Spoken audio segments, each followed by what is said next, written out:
गोलीय दर्पण जो होते हैं 2 तरह के होते हैं। एक आपका क्या होता है अवतल दर्पण। कौन सा दर्पण होता है? अवतल दर्पण। इस अवतल दर्पण को हम लोग क्या कहते हैं? कॉनकेव मिरर कहते हैं। क्या कहते हैं? कॉनकेव मिरर कहते हैं, है ना? दूसरा हम लोग का क्या होता है? उत्तल दर्पण होता है। कैसा दर्पण होता है? उत्तल दर्पण होता है। इस उत्तल दर्पण को हम लोग क्या कहते हैं? कॉन्वेक्स मिरर कहते हैं। क्या कहते हैं? कॉन्वेक्स मिरर कहते हैं। क्लियर है कि नहीं इतना बात? अब ध्यान से देखिएगा कि कॉनकेव मिरर जो होता है इसका परावर्तक सतह यानी रिफ्लेक्टिंग सरफेस क्या होता है? धंसा हुआ रहता है, सम रहता है ना? यहाँ पे इसका ये पोल होता है, ये फोकस होता है, ये सेंटर ऑफ कर्वेचर होता है, ठीक है ना? अब देखिए, चूंकि जब ये प्रिंसिपल एक्सिस जब आप पढ़िएगा, जैसे मान लो कि आपने समझा होगा, ये हमारा प्रिंसिपल एक्सिस है और आपने मैथ में भी इस चीज को देखे होंगे, यहाँ पे नंबर लाइन ये ओरिजिन होता है, तो ओरिजिन के लेफ्ट साइड में क्या होता है? नेगेटिव होता है, राइट साइड में क्या होता है? पॉजिटिव होता है। सेम वैसे ही आप देखो, ये ओरिजिन है, पोल है, समझो ये ओरिजिन है, ओरिजिन यहीं से सारे डिस्टेंस को हम मेजर करते हैं, है ना?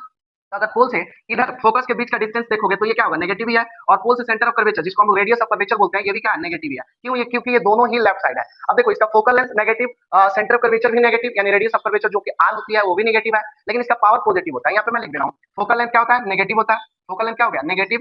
रेडियस ऑफ कर्वेचर क्या होगा? नेगेटिव होगा। जबकि इसका पावर, पावर का फॉर्मूला कितना होता है? -1/f। तो -1 और एफ का मतलब क्या? ऑलवेज नेगेटिव, एफ भी नेगेटिव है, तो नेगेटिव से नेगेटिव कट गया, यानी पावर क्या है? पॉजिटिव है। क्लियर है कि नहीं है? बताएंगे पावर क्या होता है, ये सारी चीजें। Focal length negative, radius of curvature negative, और साथ में आपका पावर क्या हो जाएगा? पॉजिटिव हो जाएगा। उत्तल दर्पण की बात कीजिएगा तो उत्तल दर्पण का जो परावर्तक सतह होता है वो क्या होता है? उबड़ा हुआ रहता है। ये पोल हो गया, फोकस हो गया, सेंटर कर्वेचर हो गया ना। मैं आपको ये टॉपिक समझाने के लिए सारी चीजों को बताना पड़ रहा है मुझे, तो ध्यान से देखिएगा। ये क्या होगा? ये पॉजिटिव होगा, ये आपका क्या होगा? ये भी पॉजिटिव होगा। क्यों? क्योंकि ये राइट साइड में है। अब आप बताइए इसका फोकल लेंथ क्या हो जाएगा? फोकल लेंथ इसका पॉजिटिव हो जाएगा, रेडियस ऑफ कर्वेचर भी पॉजिटिव हो जाएगा, लेकिन इसका पावर का फॉर्मूला -1/f होता है। तो जब -1/f का मतलब पॉजिटिव, तो माइनस प्लस कीजिएगा तो ये आपका टोटल मिला जुला के ये आपका पावर इसका क्या आएगा? नेगेटिव ही आएगा, क्योंकि इसके पास पावर में नेगेटिव बचा हुआ है, तो ये पावर आपका नेगेटिव आएगा।